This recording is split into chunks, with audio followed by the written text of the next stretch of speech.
آپ نے اعلیٰ حضرت کی بات کی ہے، کیا آپ حضرت عمر کو تو حضرت عمر کہتے ہو، حضرت ابو بکر کو حضرت ابو بکر کہتے ہو، اور اعلیٰ حضرت کو اعلیٰ حضرت کہتے ہو؟ جن علماء کے آپ سوالات لے کے آئے نا، وہ کہتے ہیں پلانٹ ارتھ پہ سب سے بڑا اگر ٹائٹل ہے نا تو اعلیٰ حضرت ہے۔ آپ کیا سمجھ رہے ہیں؟ شیخ الاسلام تو شاہی کوئی نہیں، وہ کہتے ہیں یہ شیخ الاسلام سے بڑا ٹائٹل ہے جو آپ نے دیا ہے، جو ٹائٹل آپ نے حضرت عمر کو نہیں دیا ہوا۔ آج تک کسی نے کہا اعلیٰ حضرت عمر، سب کہتے ہیں حضرت عمر، حضرت ابو بکر، حضرت عثمان، حضرت علی۔ تو دیوبند اور اہل حدیث کہتے ہیں اور بریلویوں خلفائے راشدین چھڑے حضرت، اور تمہارا ابا اعلیٰ حضرت، کہ حضرت ابو بکر صرف حضرت ابو بکر ہے اور احمد بریلوی اعلیٰ حضرت بریلوی ہے۔ مجھے بتائیں دونوں میں سے کون سا بڑا ٹائٹل ہے؟ وہ کہتے ہیں اعلیٰ کا مطلب پتہ کیا ہے؟ سبحان ربی الاعلیٰ۔ وہ کہتے ہیں اعلیٰ سب سے اعلیٰ حضرت، سب سے اعلیٰ حضرت حضرت عمر نہیں ہے، ابو بکر نہیں ہے، احمد بریلوی ہے۔ آپ اس ٹائٹل کو ویسے پھینک رہے ہیں کیونکہ آپ ایکسپیکٹ نہیں کر رہے تھے کہ میں اتنا بڑا چھکا مار دوں گا آگے سے کہ وہ پلانٹ ارتھ سے باہر نکل جائے گا۔ تو جب سب سے پہلے تو اعلیٰ یہ بڑے کو بولتے ہیں، بلند کو، عظمت والے کو بولتے ہیں۔ تو اعلیٰ حضرت کا مطلب یہ ہوا بڑے حضرت۔ امام اہل سنت رحمۃ اللہ تعالی علیہ کے دور میں آپ کو بڑے مولانا صاحب کہا جاتا تھا عام طور پر۔ اچھا، اب یہ جو آپ نے خود ابتدا فرما دی اس حوالے سے کہ نبی کے کریم صلی اللہ تعالی علیہ وسلم کے نام کے ساتھ ہم دیکھیں تو عام طور پہ حضرت سیدنا محمد رسول اللہ صلی اللہ علیہ وسلم کے الفاظ استعمال کیے جاتے ہیں، یا حضرت سیدنا ابو بکر صدیق رضی اللہ تعالیٰ عنہ، حضرت سیدنا علی المرتضیٰ رضی اللہ تعالیٰ عنہ، سب کے ساتھ حضرت کے لفظ استعمال کیے جاتے ہیں، اور اعلیٰ حضرت کے ساتھ جو ہے وہ اعلیٰ حضرت کا لفظ ہم استعمال کرتے ہیں۔ تو اس پر بعض لوگ اعتراض کرتے ہیں کہ آپ نے اعلیٰ حضرت کو یہ سب سے بڑا دیا، یعنی دیگر کو تو آپ فقط حضرت کہہ رہے ہیں، اور جب امام اہل سنت کی بات آتی ہے، امام احمد رضا کی بات آتی ہے تو آپ اعلیٰ حضرت یہ کہتے ہیں۔ تو یہ گویا کہ اعلیٰ حضرت کو بڑا دینا ہے، ٹھیک ہے؟ تو یہ اعتراض بالکل باطل ہے۔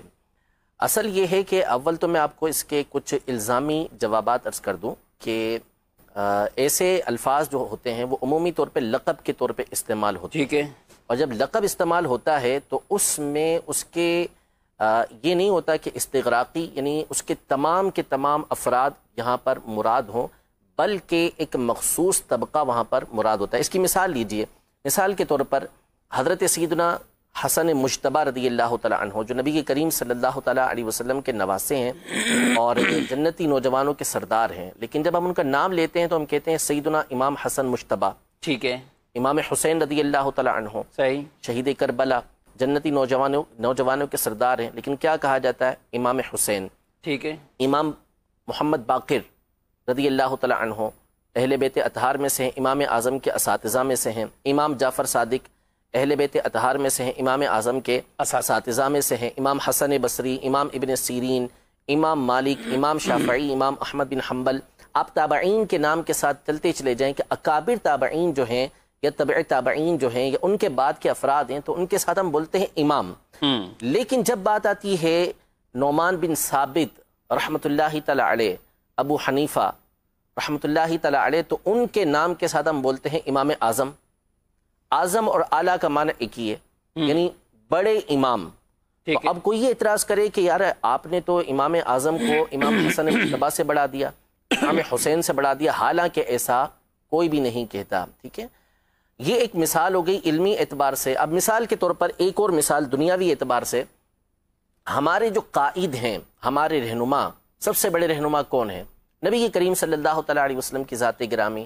ہمارے قائد ہم یہ کہیں گے کہ ابو بکر صدیق رضی اللہ تعالیٰ عنہ ہیں، ہمارے قائد خلفائے راشدین ہیں، ہمارے قائد اہل بیت اطہار ہیں۔ ہم قائد کہتے ہیں کہ قائد اہل سنت فلاں قائد، فلاں قائد، فلاں قائد، لیکن جب محمد علی جناح صاحب کا نام آتا ہے تو ہم کیا کہتے ہیں؟ قائد اعظم۔ تو کیا قائد اعظم کہہ کے ہم نے ان کو نبی کریم صلی اللہ علیہ وسلم سے بڑا قائد بنا دیا؟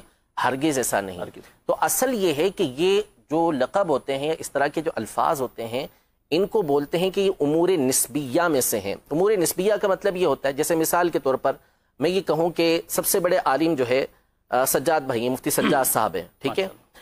تو اب کوئی یہ کہے گا کہ کیا مفتی سجاد صاحب، جن کو میں نے سب سے بڑا عالم کہا، تو یہ کیا مفتی قاسم صاحب سے بھی بڑے عالم ہیں؟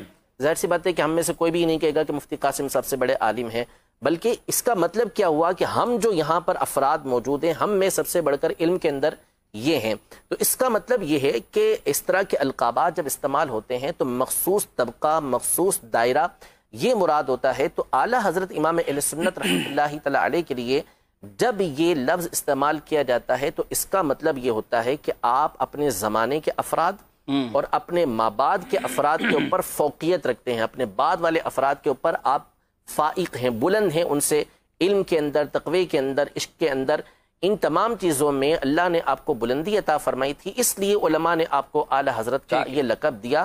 نعوذ باللہ اس کا مطلب یہ نہیں ہوتا کہ پچھلے جو بڑے بڑے اکابر گزرے ہیں ان کے اوپر اعلیٰ حضرت رحمۃ اللہ تعالی علیہ کو فوقیت دی جا رہی ہو۔ قرآن مجید فرقان حمید میں اللہ تبارک و تعالی ارشاد فرماتا ہے یرفع اللہ الذین آمنوا منکم والذین اوتوا العلم درجات، کہ اللہ تبارک و تعالی تم میں سے ان لوگوں کے درجات کو بلند کرتا ہے جو ایمان والے ہیں، بالخصوص ان کے درجات کو بلند کرتا ہے کہ جو علم والے ہیں۔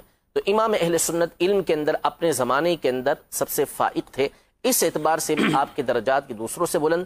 قرآن پاک میں ایک اور مقام پہ اللہ تبارک و تعالی ارشاد فرماتا ہے وَأَنْتُمُ الْأَعْلَوْنَ إِن كُنْتُم مُؤْمِنِينَ، اگر تم ایمان والے ہو، مومن ہو تو تم ہی اعلیٰ ہو۔ تو اعلیٰ حضرت رحمۃ اللہ تعالی علیہ کامل ایمان والے تھے کہ آپ جب پیدا ہوئے اس کی جو تاریخ بنتی ہے وہ بنتی ہی یہی ہے کہ اللہ تبارک و تعالی نے ان کے دلوں کے اندر ایمان کو مضبوط کر ڈالا ہے۔ تو امام اہل سنت کامل مومن تھے، اس اعتبار سے بھی آپ کو اعلیٰ کہا جاتا ہے۔